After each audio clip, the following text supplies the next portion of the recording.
So guys WWE SummerSlam 2024 जो होने वाला है क्लीवलैंड ओहायो ब्राउन स्टेडियम से, उसके लिए कुछ बहुत ही बड़ी खबर निकलकर अब सामने आ गई है। एंड क्योंकि समरस्लैम पिछले कुछ सालों से द हब ऑफ रिटर्न बन चुका है, तो इस बार भी 3 ऐसे बड़े नाम सामने आ रहे हैं जो अपनी वापसी समरस्लैम में कर ही सकते हैं, जिनमें Charlotte Flair, Alexa bliss and even Brock Lesnar जैसा नाम भी शामिल हो रखा है कि ये लोग अपनी वापसी इस साल कर ही लेंगे समरस्लैम में। एंड ट्रस्ट मी, अगर ऐसा हो रहा है ना, तो माय गुडनेस, ये सबसे बड़ा समरस्लैम निकल कर सामने आएगा। एक रेसलमेनिया की हाइप को भी पीछे छोड़ देगा ये। और WWE ने तो खुद ही कहा है कि समरस्लैम उनकी लाइफ का दूसरा रेसलमेनिया है, तो यहाँ आतिशबाजियां होना तो बनता है। तो बस अब इंतजार है तो समरस्लैम का, जब ये इवेंट हमारी नजरों के सामने होगा। बाकी आप इस वीडियो को एंड तक पूरा देखना अगर ब्लड लाइन का पूरा सिनेरियो जानना चाहते हो तो। एंड नाउ आप देख रहे हैं रेसलनैरिक्स, एंड सब्सक्राइब करना तो बनता है। वेल चलो जी, let's talk about the blood line situation, क्योंकि बताने के लिए यहाँ पर बहुत कुछ है। तो सबसे पहले बहुत ही जल्दी पॉल हेमन ब्लड लाइन को छोड़ने वाले, उन्हें अलविदा कहने वाले हैं। उनका दाना पानी यहाँ से बस उठने ही वाला है, बट एक न्यू बिगिनिंग की तरफ, क्योंकि माना जा रहा है कि अब वो कोडी रोड्स को ज्वाइन कर सकते हैं ताकि सोलो सिकोवा कंपनी से बच सके,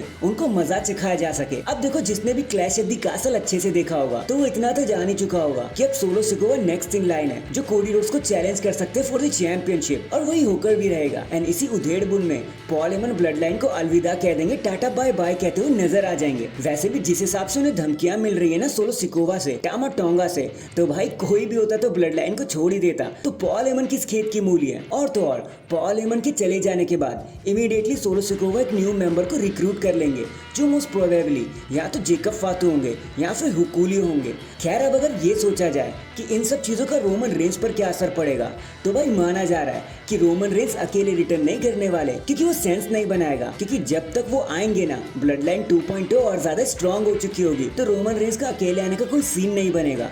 तो रोमन रेंज भी एक न्यू फैक्शन के साथ हमें रिटर्न करते हुए नजर आएंगे, और ये न्यू फैक्शन कोई और नहीं, यहाँ से मेरा मतलब है दी ओरिजिनल ब्लड लाइन, मतलब Jey Uso, Jimmy Uso and Roman Reigns एक साथ धावा बोल देंगे ब्लड लाइन के ऊपर। तो बहुत कुछ होने वाला है भाई इस साल में। तो WWE के शो जरा भी मिस मत कर देना, क्योंकि अब ये चीजें मनी इन द बैंक से स्टार्ट होने वाली है। तो भाई बहुत कुछ होने वाला है अगस्त तक, तो मजा आने वाला है रेसलिंग में।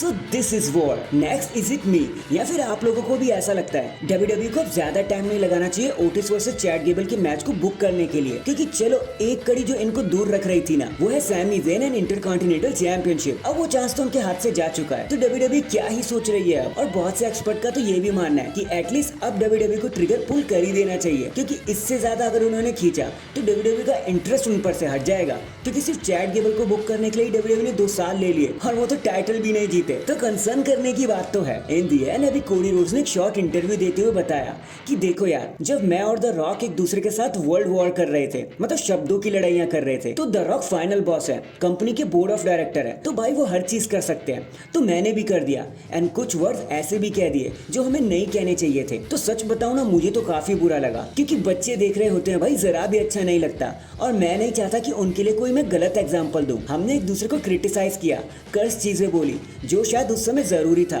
बट पर्सनली मुझे वो कभी पसंद नहीं आया। जिसके बाद उन्होंने जॉन सीना को as a role model acknowledge किया, और फिर वो शांत हो गए। So that is it guys, अभी के लिए तो बस इतना ही। बाकी आप मुझे बताना कोडी रोड्स का ये जो कंसर्न है ना बच्चों के लिए, कि भाई कुछ गलत नहीं कहना चाहिए, क्या आपको भी सही लगता है? आपको भी लगा कि द रॉक और कोडी रोड्स अपने प्रोमो के बीच में काफी आगे निकल गए? कमेंट करके जरूर बताना। एंड चैनल पर नया है तो चैनल को जल्दी से लाइक एंड सब्सक्राइब कर दो। बाकी मैं मिलता हूँ आपसे किसी और अपडेट के साथ, तब तक के लिए अपना ख्याल रखें और खुश रहें।